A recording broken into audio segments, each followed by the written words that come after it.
श्रोता प्रेमियों, मैं राम सागर शास्त्री आप लोगों के समक्ष रखने जा रहा हूं, आखिर क्यों होता है ऐसा। देखिए, क्यों चढ़ाते हैं हनुमान जी को सिंदूर। रामायण में एक कथा प्रसिद्ध है कि एक बार माता सीता जी ने अपनी मांग में सिंदूर लगाया। हनुमान जी ने माता सीता से पूछा, माते आपने अपनी मांग में यह क्या और क्यों लगाया है। सीता जी ने कहा, पुत्र यह सिंदूर है, इसको लगाने से स्वामी की आयु बढ़ती है और वे इसे देखकर प्रसन्न होते हैं। हनुमान जी ने विचार किया कि स्वामी की लंबी उम्र करने के लिए यह मुझे सारे शरीर में लगाना चाहिए। अस्तु संपूर्ण शरीर में सिंदूर पोतकर वे राम के समक्ष पहुंचे। भगवान राम हनुमान को देखकर हंसे और उसी दिन से हनुमान पर सिंदूर चढ़ाया जाने लगा। विवाह में सिंदूर दान क्यों किया जाता है? क्योंकि भगवान राम का विवाह वैदिक विधि से हुआ था। उन्होंने सीता जी की मांग में सिंदूर लगाया था। यह वही परंपरा है। बिना सिंदूर के विवाह पूर्ण नहीं होता है। साथ ही साथ सिंदूर मंगल ग्रह का प्रतीक है। यह मंगलकारी होता है। वैज्ञानिक दृष्टि से यह उत्तेजना का नियंत्रक है। आखिर क्यों लगाते हैं मस्तक पर तिलक? चंदन का तिलक मस्तक को शीतलता प्रदान करता है। मनुष्य की दोनों भुवों के बीच आज्ञा चक्र है। इस चक्र पर ध्यान केंद्रित करने पर मन पूर्ण शक्ति संपन्न हो जाता है। साथ ही साथ तिलक धार्मिकता का प्रतीक है। आखिर क्यों होती है मूर्ति की पूजा? देखिए, चंचल मन बिना मूर्ति के स्थिर नहीं रह सकता है। श्रद्धा की भावना को जगाने के लिए मूर्ति पूजा आवश्यक है। गंगा जल को पवित्र क्यों माना जाता है? गंगा का जल अमृत के समान है। गंगा को देव नदी कहा जाता है। इसका उद्गम गोमुख से हुआ है।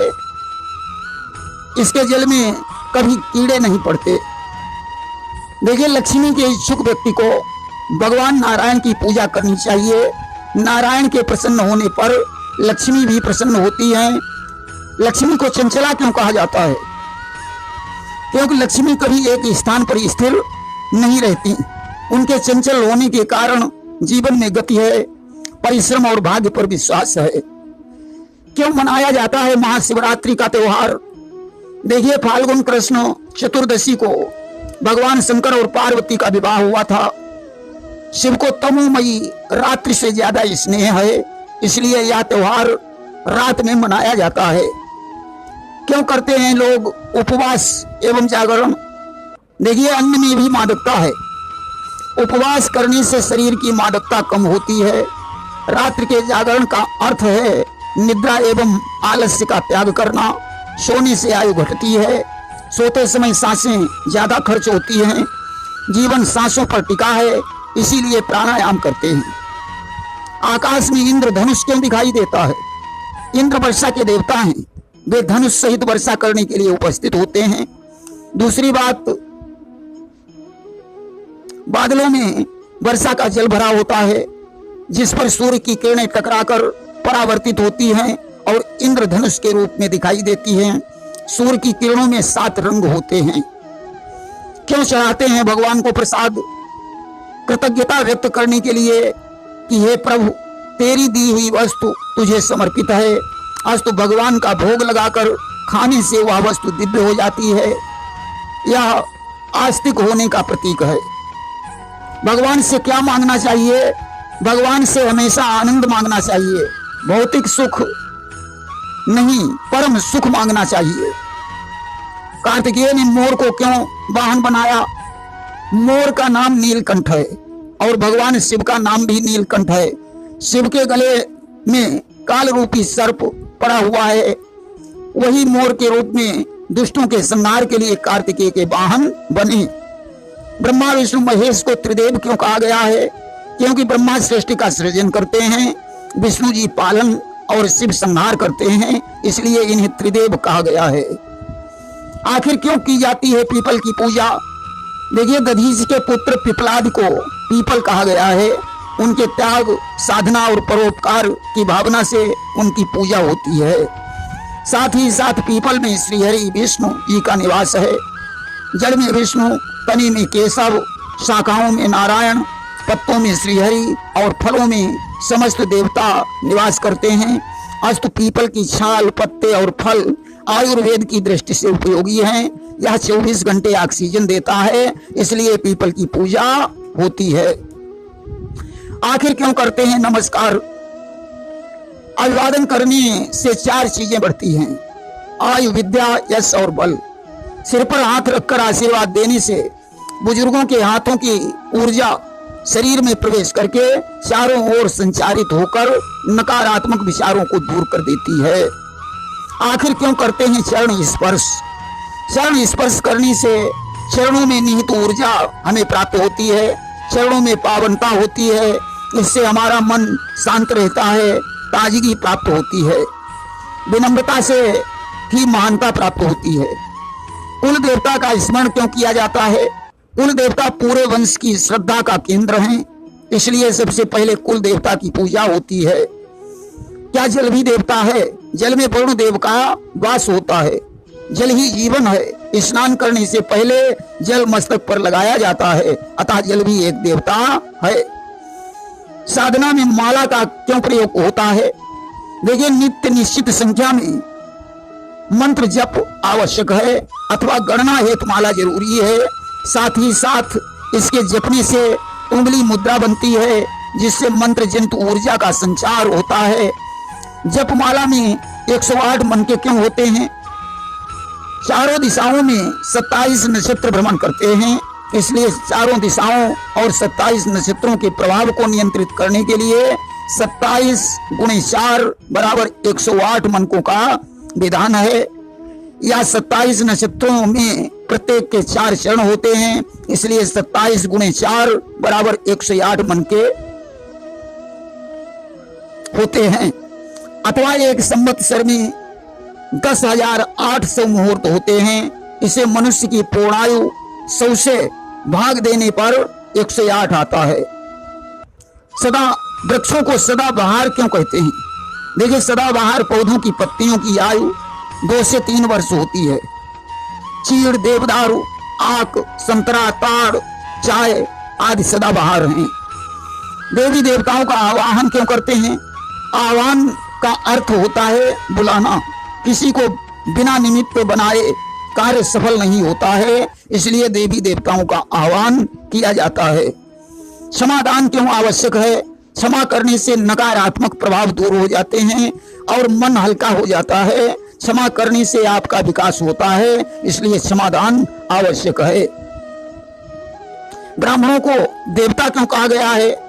सारा संसार देवताओं के अधीन है, देवता मंत्र के अधीन हैं और मंत्र ब्राह्मण के अधीन हैं, इसलिए ब्राह्मण को भूसुर यानी पृथ्वी का देवता कहा जाता है। क्या गौमूत्र पवित्र है? गौ माता पवित्र है। गौमूत्र, गोबर दोनों पवित्र हैं। गौमूत्र में पारद और गंधक तत्व होता है, जो प्लीहा और यकृत रोग को नष्ट कर देता है। गौमूत्र से कैंसर जैसे रोग भी ठीक हो जाते हैं, इसलिए गौमूत्र पवित्र है। तांबे के पात्र में भोजन करना, जल पीना वर्जित क्यों है?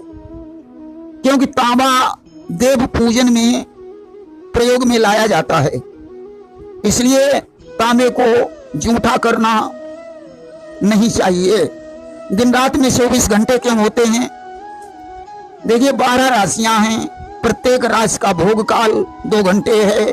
अस्तु 12 × 2 = 24 घंटे होते हैं।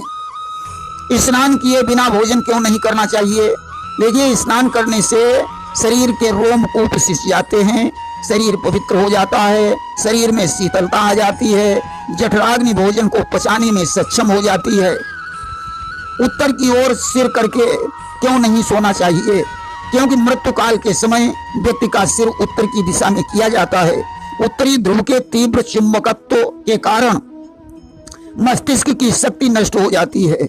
उत्तर दिशा में सिर करने से ध्रुवाकर्षण के कारण प्राण आसानी से निकल जाते हैं, इसलिए जमीन पर लिटा दिया जाता है उत्तर की तरफ सिर करके। प्रातः काल कौन सी वस्तुओं का दर्शन निषेध है? काना, व्यभिचारी, नग्न, पापी, खाली पात्र और विधवा का दर्शन निषेध है। परंतु कलश, कूड़ा अर्थी का दर्शन शुभ है। दान पुण्य क्यों किया जाता है? परोपकार दान शुभ कर्मों के अंतर्गत आता है। पाप क्या है? झूठ बोलना, चोरी करना, दूसरों को कष्ट देना, मानसिक शारीरिक प्रताड़ना ही पाप है। तुलसी का पौधा क्यों लगाते हैं? तुलसी का पौधा औषधि वृक्ष है, हिंदू की पहचान है। इसके पूजन से सौभाग्य और वंश वृद्धि होती है। 33 कोटि देवताओं की मान्यता क्यों है? देखिए 8 वसु, 11 रुद्र, 12 आदित्य, इंद्र और प्रजापति मिलाकर 33 हो जाते हैं। इन्हें 33 कोटि कहा गया है। कुछ सज्जनों का विचार है कि आकाश में 33 कोटि के तारे हैं। ऋषियों ने संयम को क्यों आवश्यक बताया है? देखिए संयम का मतलब सीमा होता है। सीमा के अंदर हर कार्य होना अच्छा है, सीमा से बाहर नहीं। इसीलिए कहा जाता है कि वाणी पर संयम रखो। जीवन में उन्नति के लिए संयम जरूरी है। कलश को मंगल सूचक क्यों माना जाता है? देखिए कलश में ब्रह्मा विष्णु महेश का निवास बताया गया है। कलश की उत्पत्ति समुद्र से हुई है। कलश की स्थापना को वरुण देव की स्थापना माना जाता है। अलंकृत कलश को शुभ माना गया है। मंदिरों में गुम्बद क्यों बनाते हैं? देखिए पूजा करते समय उच्चारित ध्वनि गुम्बद से टकराकर घूमती है, जिसके कारण मंत्र शक्ति केंद्रीभूत होकर देव प्रतिमाओं का स्पर्श करती है। प्रतिमाएं जागृत होकर इच्छित फल प्रदान करती है। आंधी तूफान वर्षा का प्रभाव भी बहुत कम पड़ता है। भगवान विष्णु को नारायण क्यों कहते हैं? क्योंकि वे जल में निवास करते हैं। नारायणम बराबर नारायणम, जिसका निवास जल में हो उसे नारायण कहते हैं। प्रेम से बोलिए वृंदावन बिहारी लाल की जय।